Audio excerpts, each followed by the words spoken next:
possède du nombre des biens à venir et non l'exacte représentation des choses, ne peut jamais, par les mêmes sacrifices qu'on offre perpétuellement chaque année, amener les assistants à la perfection.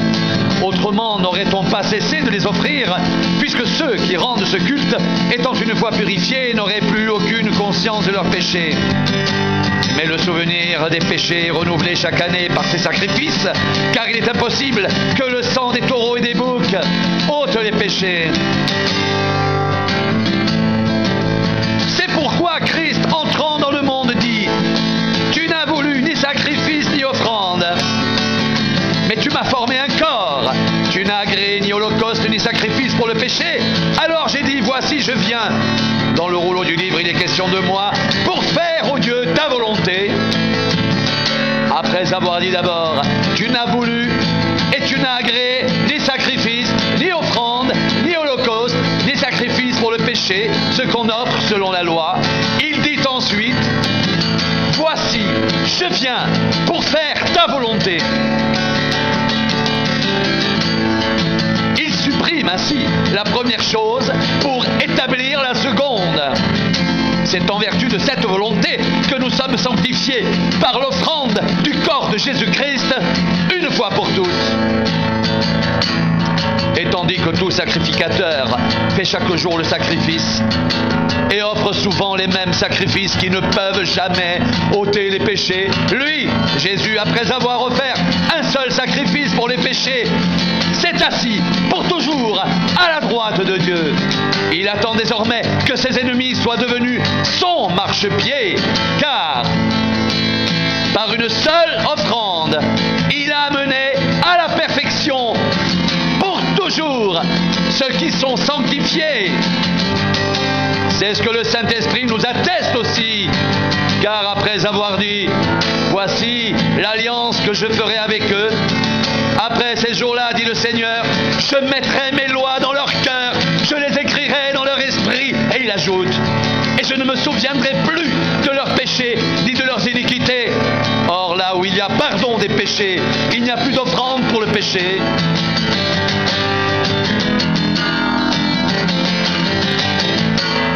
Ainsi donc, frères, nous avons au moyen du sang de Jésus une libre entrée dans le sanctuaire par la route nouvelle et vivante qu'il a inaugurée pour nous au travers du voile, c'est-à-dire de sa chair. Et nous avons un souverain sacrificateur établi sur la maison de Dieu.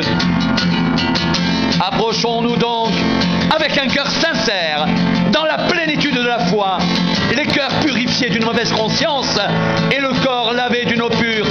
Retenons fermement la profession de notre espérance, car celui qui a fait la promesse est fidèle.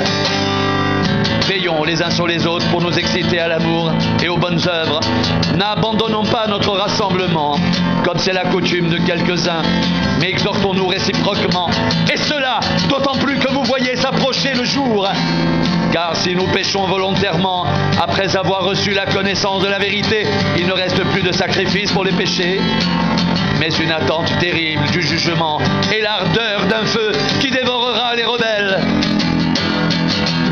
Celui qui a violé la loi de Moïse meurt sans miséricorde. Sur la déposition de 2 ou de 3 témoins, de quel pire châtiment pensez-vous que sera jugé digne? Celui qui aura foulé aux pieds le Fils de Dieu, qui aura tenu pour profane le sang de l'alliance par lequel il a été sanctifié et qui aura outragé l'Esprit de la grâce. Car nous connaissons celui qui a dit « À moi la vengeance, à moi la rétribution ». Et encore le Seigneur jugera son peuple. C'est une chose terrible de tomber entre les mains du Dieu vivant. Souvenez-vous de ces premiers jours où, après avoir été éclairés, vous avez soutenu un grand combat au milieu des souffrances, d'une part exposés comme en spectacle aux opprobres et aux afflictions, et de l'autre vous associant à ceux dont la position était la même.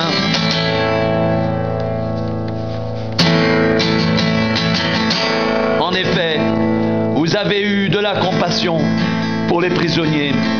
Vous avez accepté avec joie l'enlèvement de vos biens, sachant que vous avez des biens meilleurs et qui durent toujours.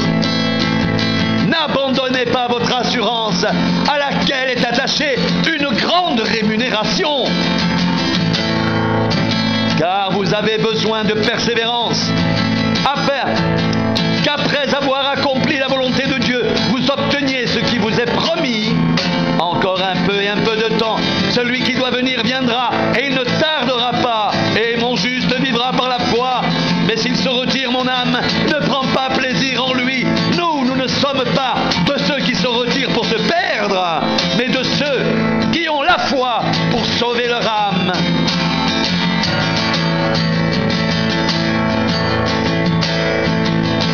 Car vous avez besoin de persévérance, afin qu'après avoir accompli la volonté de Dieu, vous obteniez ce qui vous est promis.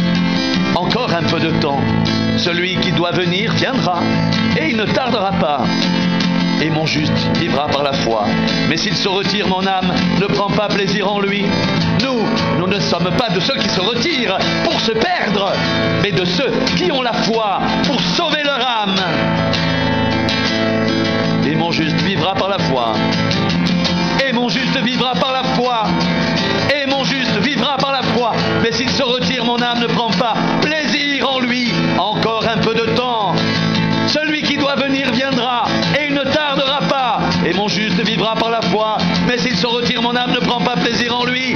Nous ne sommes pas de ceux qui se retirent pour se perdre, mais de ceux qui ont la foi pour sauver leur âme. Or, la foi est une ferme assurance des choses qu'on espère, une démonstration de celles qu'on ne voit pas. Pour l'avoir possédée, les anciens ont obtenu un témoignage favorable.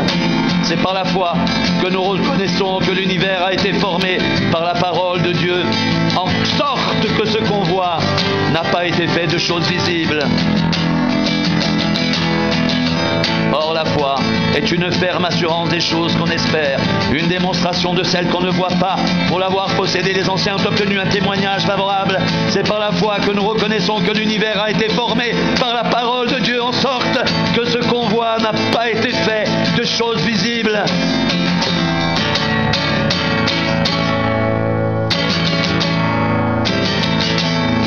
Encore un peu de temps, celui qui doit venir viendra, et il ne tardera pas, et mon juste vivra par la foi. Mais s'il se retire, mon âme ne prend pas plaisir en lui. Nous ne sommes pas de ceux qui se retirent pour se perdre, mais de ceux qui ont la foi pour sauver leur âme. Or, la foi est une ferme assurance des choses qu'on espère, une démonstration de celles qu'on ne voit pas. Pour l'avoir possédé, les anciens ont obtenu un témoignage favorable.